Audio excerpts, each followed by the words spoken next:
गांव सोनपुर शांत और सुंदर जगह थी जहां लोग आपस में प्रेम से रहते थे। लेकिन एक दिन उस गांव में एक अजनबी आया। लंबा कद, तीखी आंखें और बोलने का अनोखा ढंग।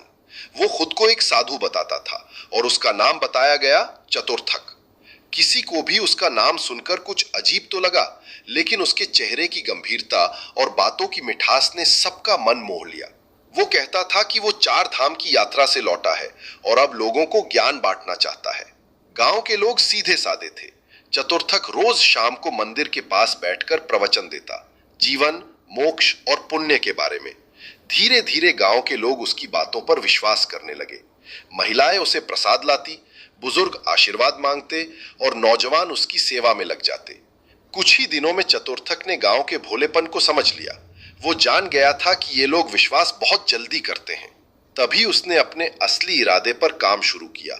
एक रात वो गांव के मुखिया के पास गया और बोला, मैंने ध्यान में देखा है कि इस गांव की भूमि पर एक प्राचीन खजाना दबा है, लेकिन वो खजाना तभी निकलेगा जब गांव के लोग अपनी श्रद्धा दिखाएंगे। हर परिवार को मुझे थोड़ा थोड़ा सोना दान देना होगा, जिसे मैं पूजा में काम लाऊंगा। मुखिया चौंका, परंतु चतुर्थक की बातों की गंभीरता ने उसे सोचने पर मजबूर कर दिया। वो पूरे गांव के सामने ये बात रखता है और चतुर्थक भी वहां आता है। वो सबको भरोसा दिलाता है कि ये सोना पूजा में ही उपयोग होगा और बाद में सबको लौटा दिया जाएगा।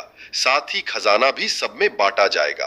गांव के लोग सहमत हो जाते हैं। अगले ही दिन गांव का हर घर चतुर्थक को अपनी सामर्थ्य अनुसार सोना, चांदी, गहने देने लगता है। चतुर्थक सब कुछ एक बड़े संदूक में इकट्ठा करता है और कहता है कि वो इसे एक पवित्र स्थान पर रखेगा ताकि पूजा शुरू हो सके। पर उसी रात चतुर्थक में अपना असली रूप दिखाया। जब सब सो रहे थे, वो चुपचाप अपने घोड़े पर वो संदूक लादकर गांव से भाग निकला। गांव से बाहर निकलते ही उसने अपनी भगवा पोशाक उतारी, साधु का चोला फेंका और एक अमीर व्यापारी का भेष बना लिया। सुबह गांव में हाहाकार मच गया।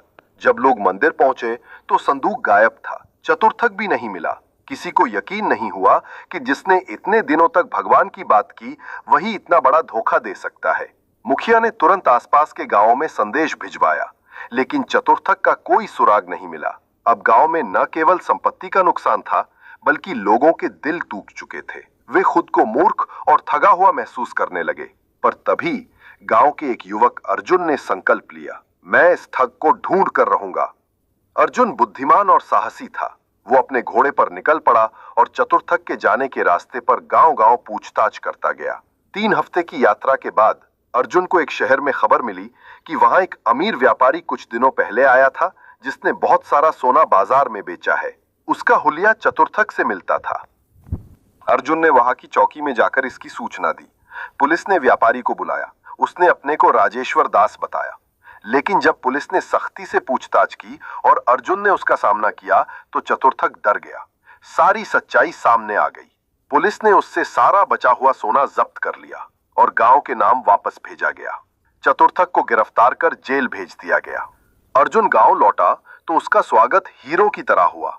उसने न सिर्फ गांव की इज्जत बचाई, बल्कि लोगों को एक बहुत बड़ी सीख भी दी। मुखिया ने गांव के मंदिर के पास एक पत्थर पर यह लिखवाया, श्रद्धा अंधविश्वास नहीं होनी चाहिए, विवेक ही सच्चा धर्म है। कभी भी किसी पर आंख बंद करके भरोसा ना करे, चाहे वो कितना भी धार्मिक, साधु या ज्ञानी क्यों ना लगे। असली श्रद्धा तभी सार्थक होती है जब वो विवेक से जुड़ी हो।